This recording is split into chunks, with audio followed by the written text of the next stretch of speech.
আওয়ামী লীগের একদিকে আপনারা চাইবেন রাজনীতিতে নিষিদ্ধ হোক, আবার তাদের বিচার করবেন না, আবার পুলিশ দিয়ে তাদের রাজনৈতিক কর্মসূচি আপনারা বাধা দিবেন। এত স্ববিরোধিতা ঠিক নয়। বিচার বিভাগের সংস্কার রিপোর্ট আজকে জমা হবে। বিচার বিভাগ নিয়ে দুইটা কথা বলি।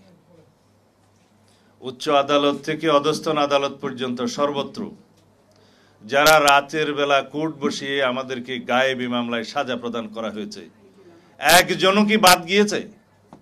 একজনেরও কি চাকরি গিয়েছে? একজনেরও কি জবাবদিহিতা নিশ্চিত করা গেছে? না। ইনারা এত বেশি স্বাধীন হয়েছে। আমরা বিচার বিভাগের স্বাধীনতা নিশ্চিত করার জন্য অনেক কনস্টিটিউশন রিফরমেশনের প্রস্তাব আমরা দিয়েছি। আমি নিজে হ্যান্ডওভার করেছি দলের পক্ষ থেকে। সেদিনও আলাপ করেছিলাম যে এই বিচার বিভাগকে আমরা এত বেশি স্বাধীনতা দিচ্ছি কিন্তু জবাবদিহিতার কোনো জায়গা রাখছি না। এই কারণেই বোধহয় অধস্তন আদালতের যে সমস্ত বিচারকরা নিশিরাতে আদালত বসিয়ে বিএনপি সহ বিরোধী দলীয় নেতা কর্মীদেরকে সাজা প্রদান করেছে।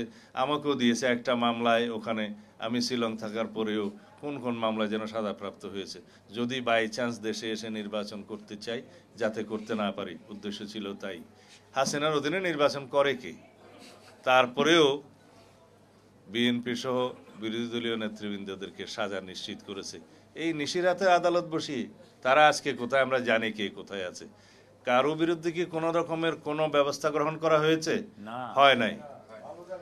আওয়ামী লীগের যত নেতা কর্মী গণহত্যা এবং মানবতা বিরোধী অপরাধের দায়ে মামলায় গ্রেফতারকৃত হচ্ছে। শুনছি 550-র মতো, না 572 জন একটা সংখ্যা দেখলাম, সব জামিনে মুক্ত হয়ে গেছে। কারা দিচ্ছে সেই জামিন? ওই বিচারকরাই দিচ্ছেন। আপনারা আওয়ামী লীগকে কোনো রাজনৈতিক কর্মসূচি করার জন্য রাজপথে নামতে দিবেন না, মানি, সমর্থন করি। কিন্তু এইভাবে আওয়ামী লীগকে আপনি কয়দিন রাজপথে পুলিশ দিয়ে ঠেকাবেন?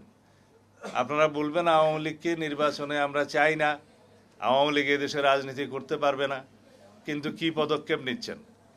আইনি কোনো পদক্ষেপ কি এই সরকার নিচ্ছে? না।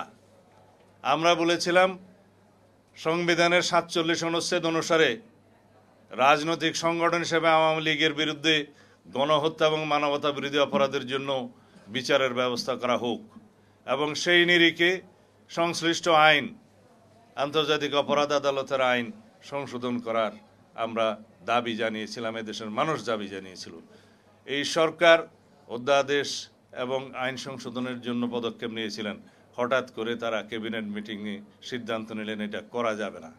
কেন?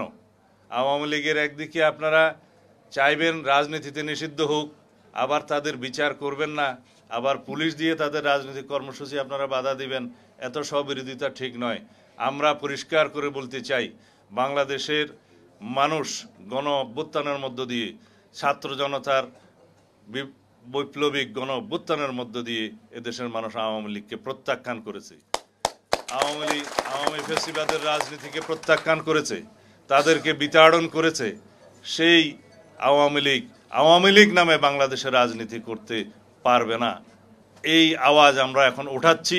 আমরা আওয়ামী লীগের এই গণহত্যার এবং মানবতা বিরোধী অপরাধের জন্য রাজনৈতিক সংগঠন হিসেবে বিচার দাবি করছি। বিচারিক প্রক্রিয়ার মধ্য দিয়ে নির্ধারণ হোক বাংলাদেশে আওয়ামী লীগ রাজনীতি করতে পারবে কিনা, নির্বাচন করতে পারবে কিনা।